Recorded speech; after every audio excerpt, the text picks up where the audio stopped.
Það ekki líklegt að við sjáum þetta gerast, en þarna búið að snúa hlutverkum á hvolf. Reiðhjól hræðast ekki hesta. En hestar geta hræðst til dæmis fólk á reiðhjólum, gangandi, skíðandi, hlaupandi og svo framvegis, svo ekki sé talað mótorhjól og bíla. Hestar eru flóttadýr. Það innbyggt í þá að flýja alla mögulega hættu sem getur virst okkur lítilvæg eða engin.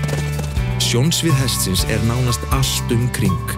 Því getur viðbragð hans verið óvænt og hættulegt. Verum ekki á reiðstígum nema á hesti og hestamaður skal ekki vera á sérmerktu stígum fyrir annars konar umferð. Notum gangstíga fyrir gönguferðir og skokk og eða hjólastíga fyrir hjólreiðar, ekki reiðstíga.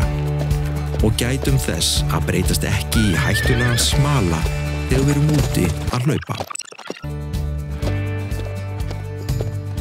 Á sameiginlegum stígum þarf sérstaka aðgæslu, sérstaklega þar sem hæð, beygja, gróður eða byggingar geta birt okkur sýn á mögulega aðra umferð.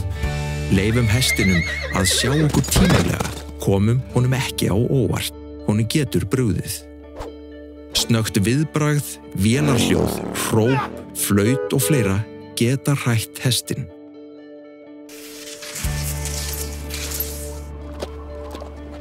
Hestafólk þarf að geta varúðar í nálægð við hunda og ef við erum með hund, höfum að nálægt okkur og helst í taumi, ekki síst hundsins vegna.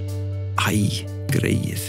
Þegar bíl eða öðru ökutæki ekki nálægt hesti eða hestum á ferð þarf ökumaður að muna að hesturinn getur hræðst stór eða smá tæki sem í hans augum geta verið ógnvekjandi.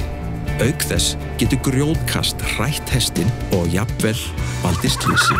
Það því mikilvægt að ökumenn taki tillit til hesta á ferð, hægi ferðina og aki rólega framhjá, stoppi jafnvel og gæti þess að bíða eftir að hestarnir séu komnir vel framhjá áður en lagt aftur að stað. Eins þarf hestamaður að geta fyllstu varúðar og sýna tillitssemi. Setjum okkur í spor hvers annars. Við getum svo auðveldlega verið öll örugg og notið útivistarinnar saman.